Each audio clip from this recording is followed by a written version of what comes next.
All right, hi guys. Welcome to Rock Lansing interview 3. We have Assume Nothing, Derek and Dave. Welcome, guys. What How's it up? going? And welcome to the interview. And let's first talk about the kickoff show. What was the funniest part of that for you? Like it was entertaining to me. Oh, the kickoff show. There was there was a lot going on. There was a lot more people. So uh, let's backpedal for a second. So Sure. Dave tells me about this like interview kickoff type thing. And you are talking about the one on Q106, right? Yeah, yeah, yeah, yeah. Yeah. Yeah. Oh, So God. I'm Dave like, tells me about what? this. I want to make sure I'm accurate. And I show up like I don't know anything about what's going on. I'm thinking like, oh, maybe like he told me to be here at this time because this is just our time or something. And I'm like thinking I'm running late, and I come in, and I'm the only person there sitting in the lobby. And I'm like, all right, man, well, we're here, we're good, and waiting for everybody else. And then within the span of like 10 minutes, there's like 13 people all piled in. It's all, a bunch of homies. And uh honestly, I thought just like that part was like the funniest. The fact I had no idea what was going on, and usually I'm kind of like on the in, but I was very much on the outs for that. But it was awesome. It was a good time to see everybody. I That one was that was funny for me because I had the inverse experience of I think I grabbed Riley. He needed a ride, so we showed up slightly later and just walking in, not really knowing is this just for us or is this for every Yeah. band or what is it? And then opening the door and it just being like everyone from our like local music scene that we've either seen like within minutes or maybe it's been like a year or two. And it's just like, Yeah. whoa. Yeah, that's true. It was sweet though. It was cool. I like a lot of people don't do that kind of stuff, I feel. And I think getting everybody together like to do something like that was really cool. And if we get maybe closer to the festival, maybe we do something that'd be kind of fun. But Oh. yeah. that's all on you, Paul. No, I mean, yeah, I mean, we're obviously trying to do everything we can, and I'm always thinking of new creative things to do, and but the thing that I felt was like I felt like there was a brotherhood there, and I was like, wow, this is pretty cool because like I only knew a few people in there in person. Uh, Before that, a lot of the guys were just names in the email, so. Yeah. I was kind of going in there. I was like, I mean, I knew Dave because um, there was the sound company for year one of Rock Lansing, and they did a kick-ass job.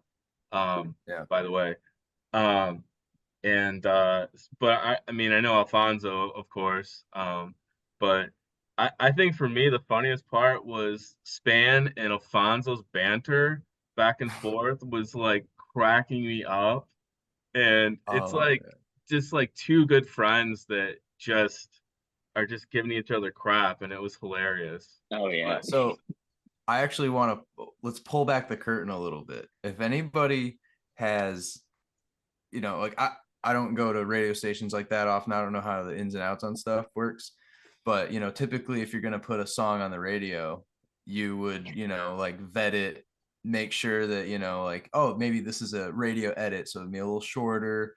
Take out all the swear words. But in good Alfonso fashion, it was, I think, like a day or two after they got back from the studio, he's like, we're just gonna throw this song out on the radio because everyone's Yeah, playing he this had like a song. wave file on a flash drive and was like, I don't know, let's see if the broader public should hear this. Yep. And then didn't And even think about yeah, he's like, oh, like there's no swear words in it. And the second Terry puts it on in just the studio, not for everyone else to yeah, hear. yeah, And we're like, within 2 seconds, you're like, oh no. And so Terry's like being a DJ and just like fixing it for the actual show. So if yeah. anybody, you know, that's it's just like funny stuff like that you don't get to hear when you're on the receiving end of the radio.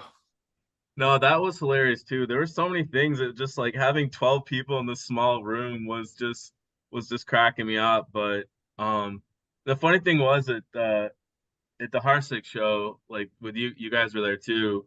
Um, the I talked to Terry, and he's like, yeah, we need to do that again. I was like, yeah, we do. Sweet. sweet. Yeah, I So was wondering if you would just like hate it and like I want all these musicians out of my studio. No, Yeah. I mean Terry's a fan. Like Terry's a fan. Yeah, He wants to he wants to see Rock do well, and so I mean that's I mean like he's a part of Rock Lansing, you know, happening too. I mean, so yeah, he absolutely. so it's cool, and yeah, I mean Q6 support has been great. Yeah, So he's the man. I've like ran into him in so many different ways, like through music and when he does like the push-up challenge stuff. Actually brought him out to my unit here in Lansing. So we did that kind of stuff. And just Terry's like every time I see him, like he's just I don't know if he's faking it, but I don't think he is. He's just always like stoked and like wants to talk and like, check in and make sure everything's all good. And He's got that grin that you're like, no way that this dude's this happy all the time. But like, yeah, for I somebody who think loves he metal is. Like, so much. yeah, you're just like, how are you this gleeful? But like, he just properly is that way. Yeah, Yeah, he's awesome. you also gotta be a little showman, so it's okay, you know. a little bit. Yeah. Yeah, yeah. But so yeah, I thought the kickoff show that was really cool. We never had that many people out before. And I just thought that the whole concept really was trying to get everybody an opportunity that maybe they normally wouldn't get, and to do something fun and cool, and I don't know, Yeah. just kind of organic too, just Mhm. how it came together. So No, that was sweet. Definitely had a good time. but one of your guys the songs signs of misery.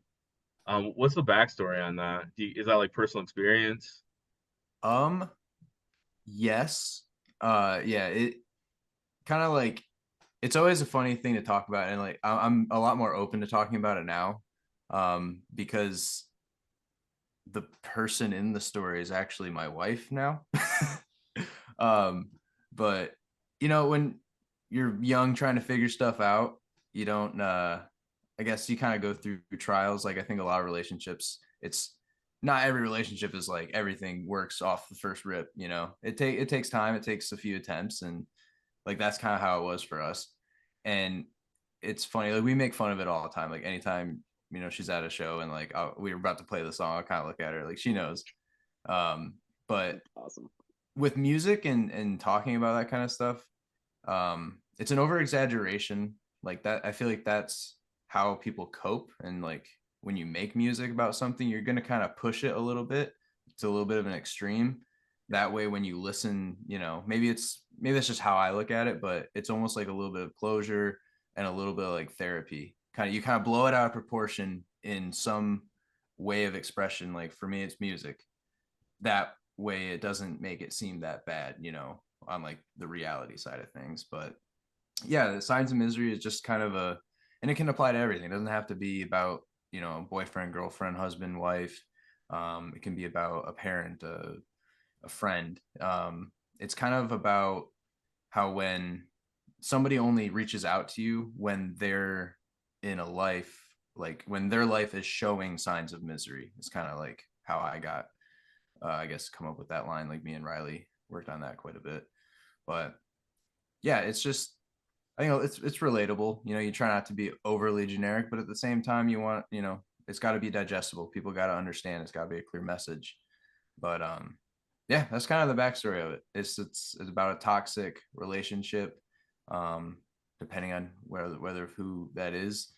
But yeah, I don't know. Very angsty. I don't know. It's not that long ago, but I was definitely going through some angsty moments when I wrote that song. Yeah.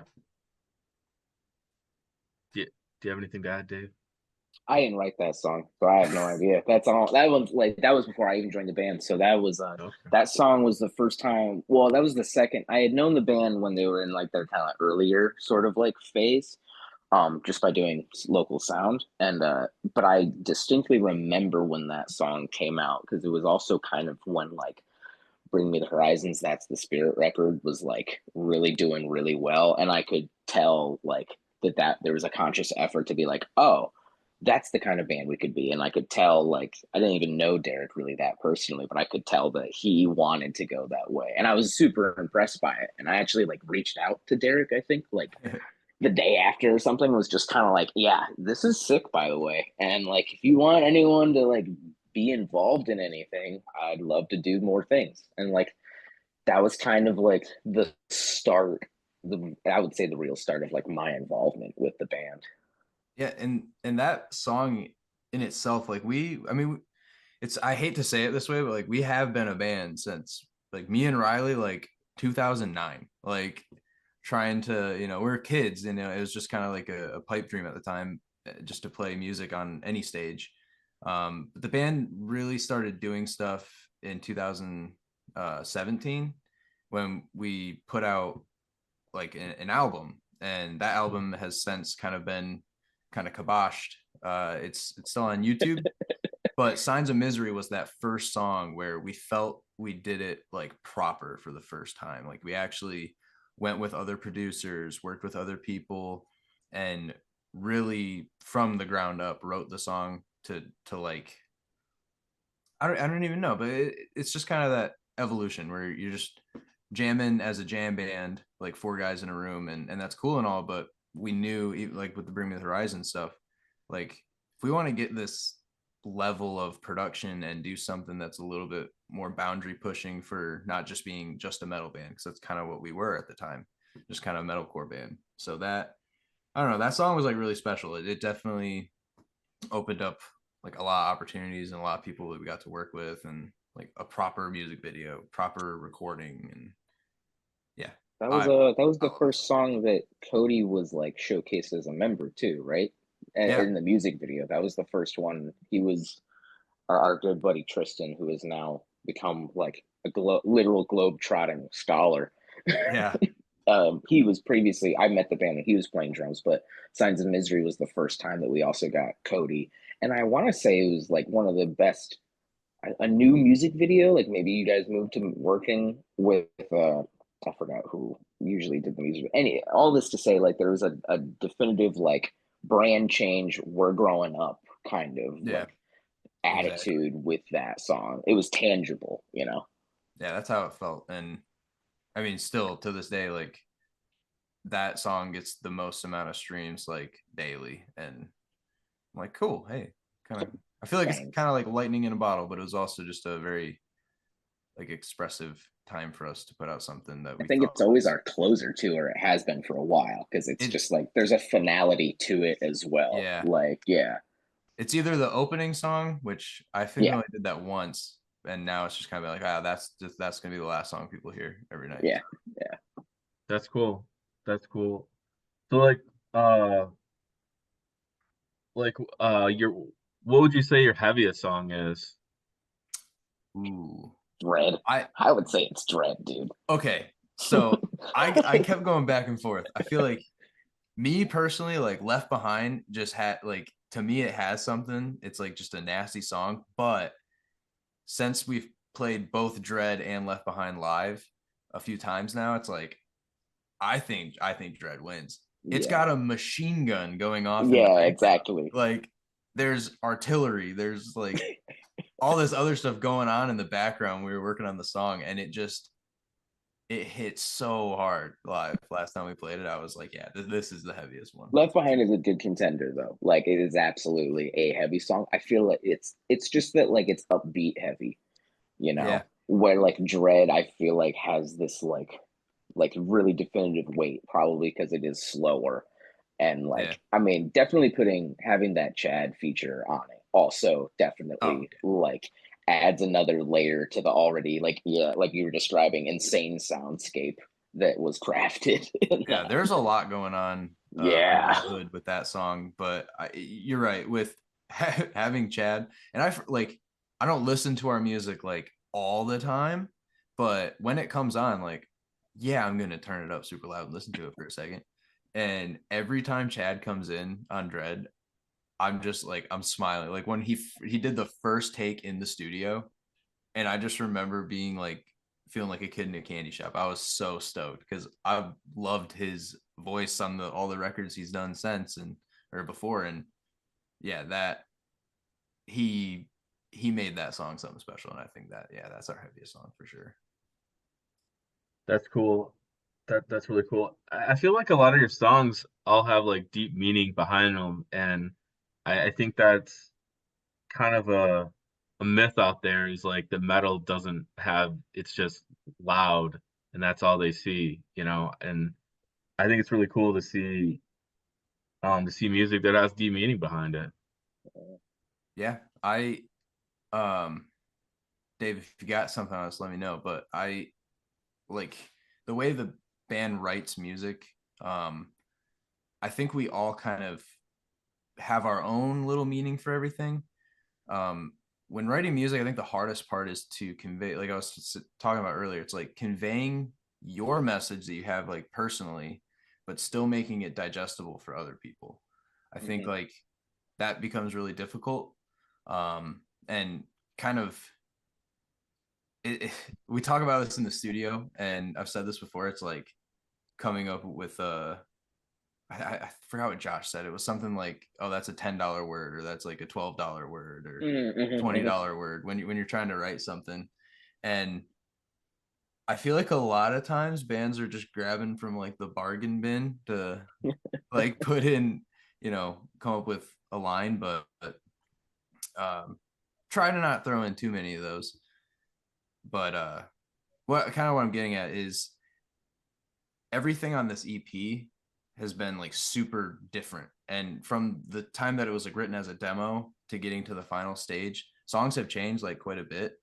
But I think from start to finish, we were able to find a way to kind of put a story into it. Like I might be able to sit here and say, hey, this song is about this, but each member is going to have their own kind of interpretation of it and have their own story that goes into it. Cause it's never just one person says like, you know, it's not just Riley writing all the vocals. It's not just me writing the vocals. It's not Right. Dave. Everyone does it together. And it's same with guitar. And I think that's another way to, have deep meaning. I think me personally, like, I hear meaning in guitar. And Mhm. there's some parts we've had on there where it's like everything just kind of like flowed naturally because everyone's willing to be like vulnerable in the studio. And that I think that's a big Yeah. testament to Josh being a producer and working with us. He makes you like you get a little uncomfortable.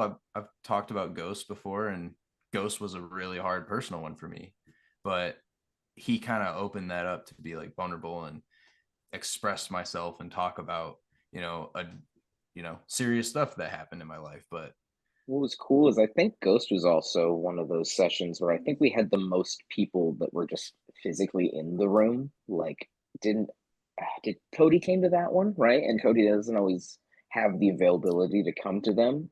I'm Um, pretty and sure, yeah, and then we yeah, had he my did, he did. and then we had my really good buddy Chase actually, who kind of did like some like random bits and programming and stuff.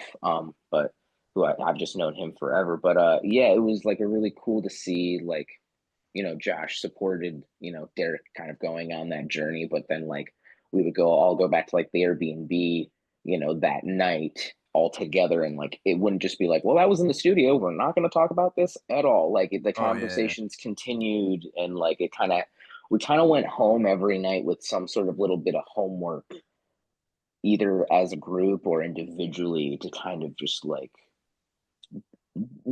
Derek was saying, be vulnerable and like kind mm-hmm. of dig and see what that could then inform just like in the song and like that manifested in like certain samples being used in the song from like really old songs because that was of the time frame when Derek Yeah, was having his I forgot experience about and that. like just like all sorts of like little ways that kind of summed into like this pretty decently emotional. That's it's funny. That's the one my mom like says she loves the most. She's like, "Oh my god, Ghost is the best song on this whole thing." Yeah, I'm just and like I don't agree, but that's just because that song doesn't speak to me in the way that other ones do. And I think yeah, that's kind of maybe where Derek was going. Like each song definitely speaks to us all in different ways.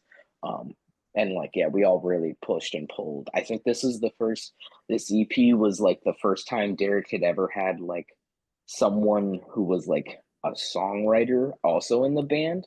mm-hmm. I'm talking about myself. It was usually a lot of like Derek coming up with lots of bones and then bringing people in as necessary and then going to Josh. But like on this one, it was a lot of like me and Derek sending demos back and forth constantly and like saving so many revisions of Yeah. each song where like, okay, I don't like the verse. Derek does like the verse. I'm going to touch everything but the verse. And like just little things that like, at least for some songs were like, oh, this bangs. We're just going to do that. Like, Yeah. Yeah. and when we all just kind of aligned, I feel like Forget You kind of ended up being the one that from at least the first, you can really hear the song first demo to final product. You can be like, yeah, I can see where that started. Where like songs like Pressure were like completely different, basically scrapped the bones as they were when we went to the studio and rebuilt it into something that maybe sounded a little bit more what needed Mhm. to be on the record, I guess. Yeah. Also,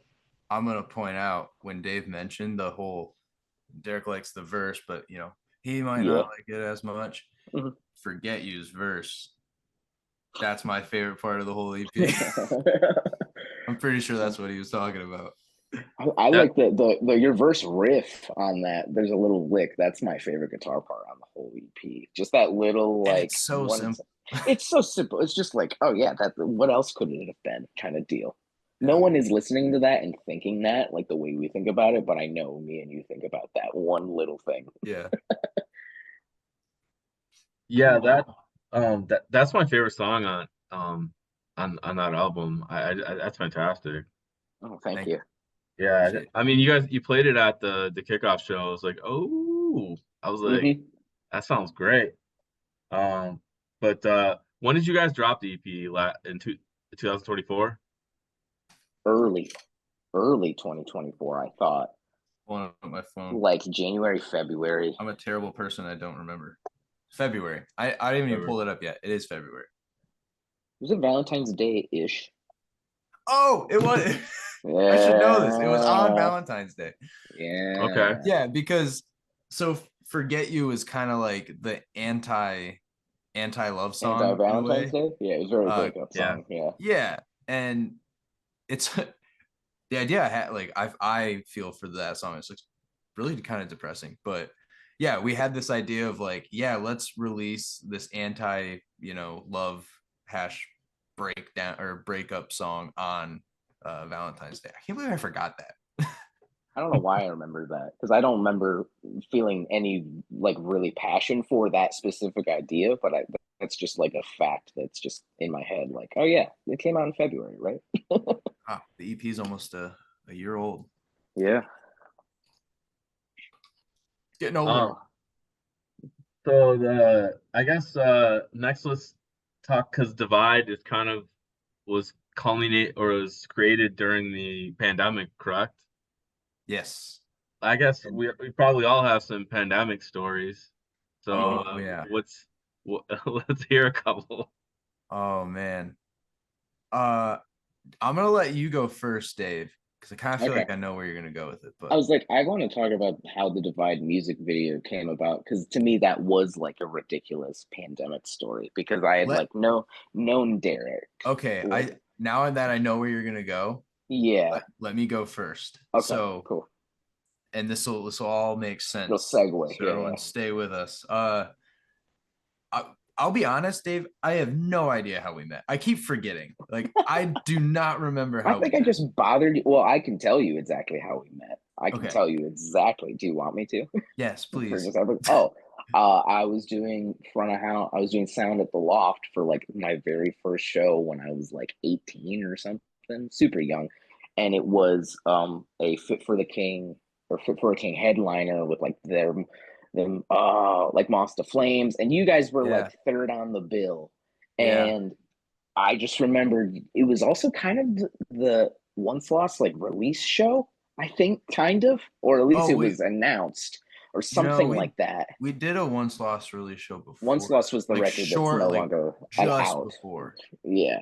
Or something like it was mentioned. Anywho, but you guys just had like all of your stuff together and I was impressed. And you were close to my age. Everyone else there was kind of older. So I Yeah. was like, oh, okay, cool. These people are like I remember like during changeover, we like talked about when we each graduated high school. Like so Yeah. there was just like something and that's just how I met. And it was just Then I just probably bothered you on Instagram, honestly, after Okay. that. Now that makes more sense because in my head I feel like that's what I thought it was, but I feel Yeah. like I was missing something. So Hmm. Dave, now that you've answered my question, Paul, I will answer your question now. So through all of that, like Dave started kind of doing sound for the band, and we just I don't know how this part came up, but we started playing Call of Duty together, Hmm. playing a lot of Warzone. So to start out the pandemic, that's like kind of all I did for a little bit there. I'm like, well, I can't really do anything. We're on lockdown. So I guess I'll just play Warzone and hang out with Dave and talk to him.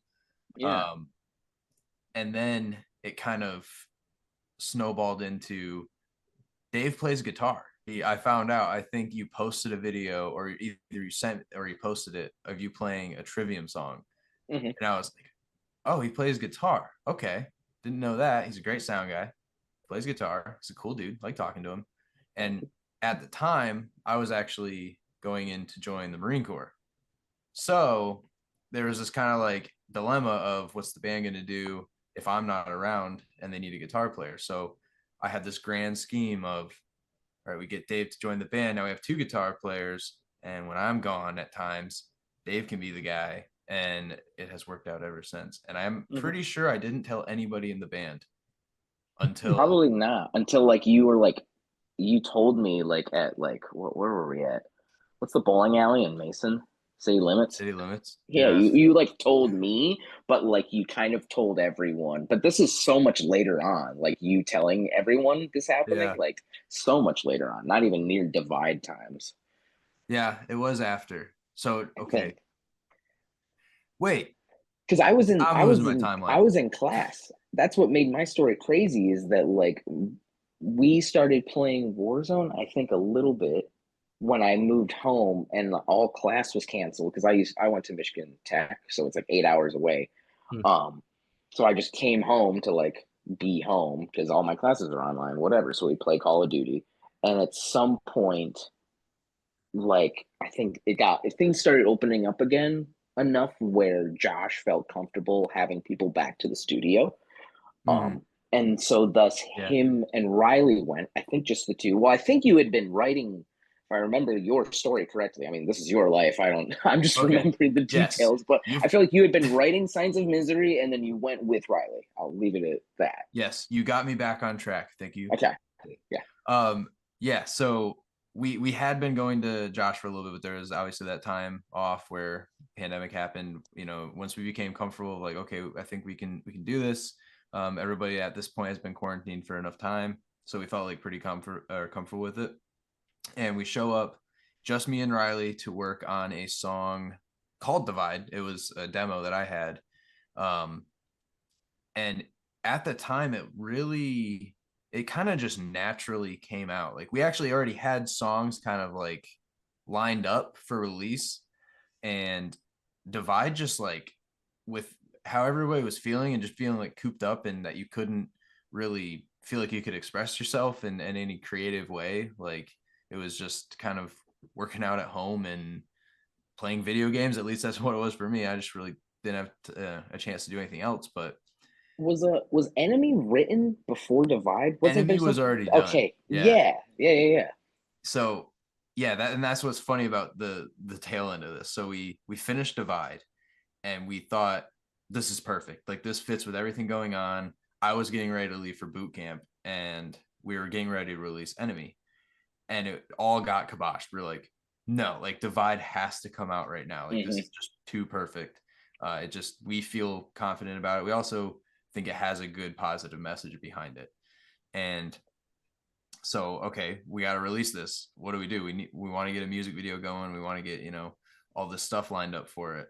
And it This is like was, while you're still at the studio, just for timeline. I yeah, think because you called me when you were there. You're like, theoretically, if we had a song done, yeah, could we shoot a music video in like 6 days? Like it was something like that. yeah. Because I knew Dave had a space and there was actually talks about Dave actually filming it for us because Yes, there we were just was. trying to get it done like super quick but I still wanted it to be good and like give it what it deserved.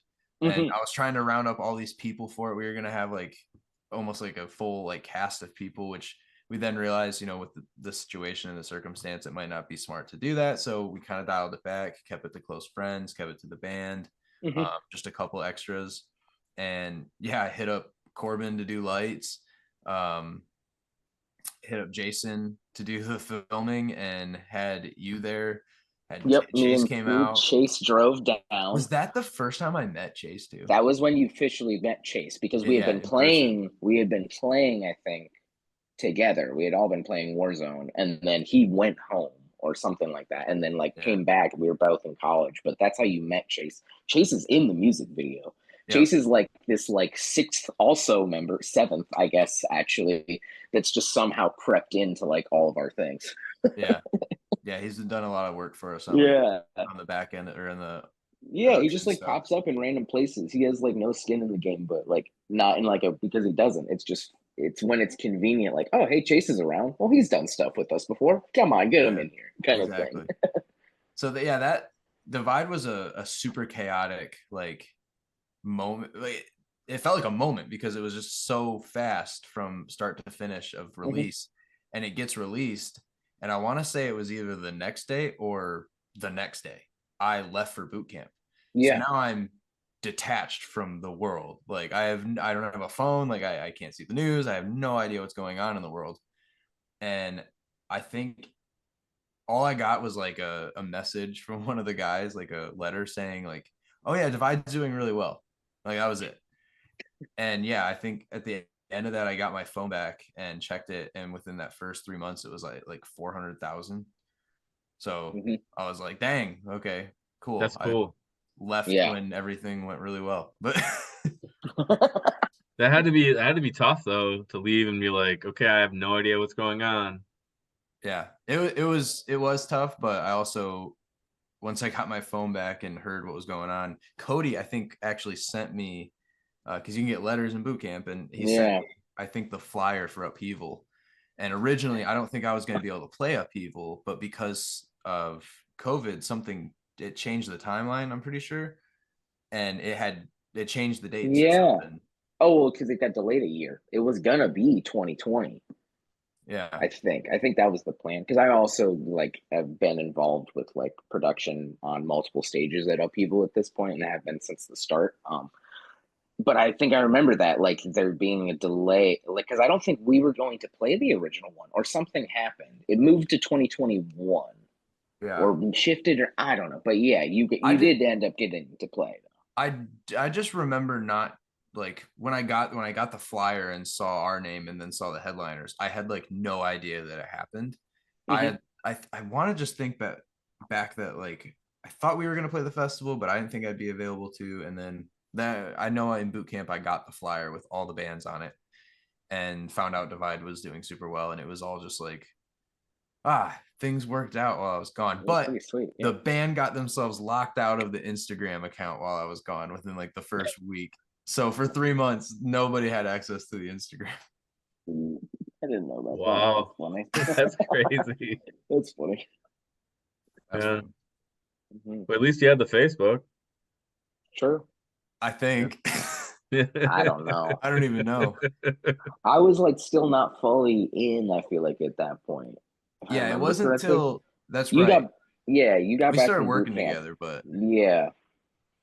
Once I came home after all my training, which was a lot later, then we started working on songs in your studio, and that's when I was like, here's our guy.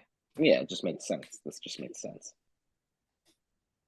All right, the last question will be a rapid fire, and there'll be two it'll be two bands to choose from, and you choose the one you like the most.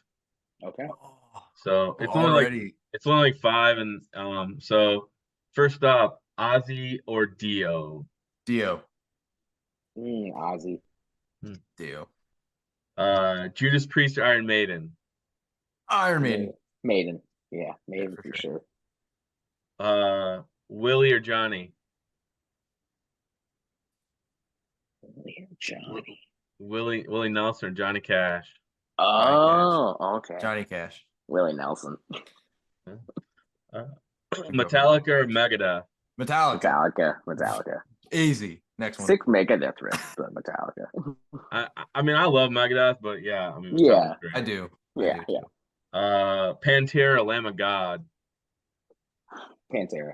Oh, it would have been Pantera, but Phil's Phil and Ooh, okay. Well, now that you Lamb of remind God. me of that, yeah. Lamb of God. But I was thinking because the riffs. I was thinking of the riffs, Derek. Yeah, if we're talking for but Vinny I and hear you. Dimebag, for But I Vinny and hear you. Dimebag, Vinny and Dime. Pantera. Yeah. For Phil, sorry, Phil, we're going with Lamb of God. Copy. Is that from personal experience or just in general? He's just said some things publicly that are Yeah, probably not things that you should do ever. Yeah. yeah. I won't. I mean, hey, Walk is still sick, but Yes. Yeah. yeah, I mean, I love Cowboys from Hell. That's a great, it's Yeah, a great album. same.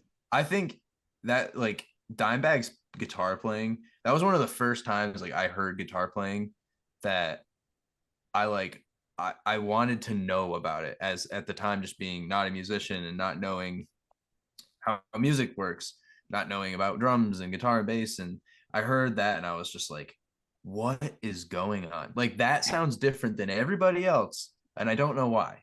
And yeah, I got Hmm. super into Dimebag Daryl. Like for me, like with music, I was listening to like the like Green Day and Offspring and that type. And then it was like Ozzy Osbourne's Osmosis, and I was like, oh shit, what is Yeah. this? Going to the dark side. I remember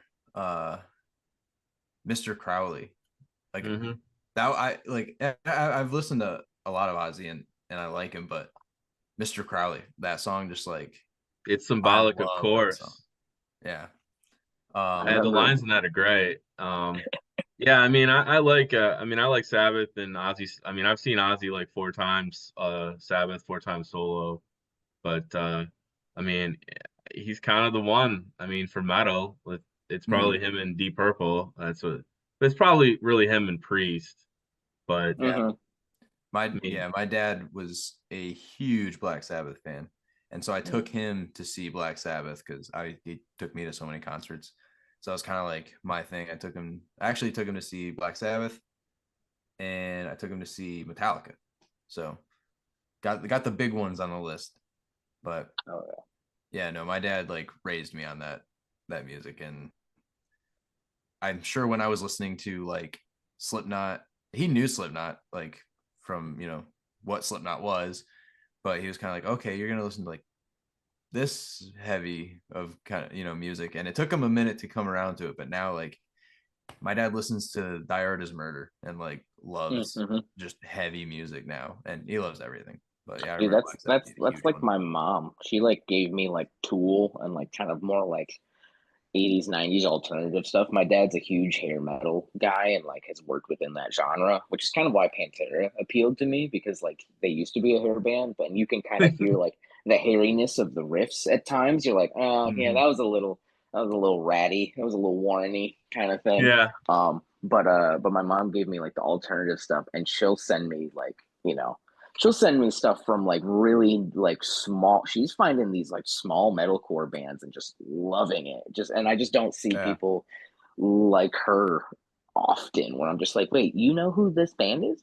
How did you find? Like, I personally know these guys. How did you find this band? yeah, exactly. My mom does the same thing. She listens to Octane all the time, and Hmm. like if I'm driving and like she's in the car with me and I put on something like Spotify and like Bad Omens or Bring Me shows Hmm. up, she like Yep. knows the lyrics, and it's just weird. Like that's Yeah. I think awesome. at the before that, all she really listened to was like Eric Clapton. So I just kind of I guess bridged it a little bit for him. Yeah, my But mom's probably texted me a link to a Memphis Mayfire song probably every 2 days. It's yeah, just like I'm just like, wow, so sick.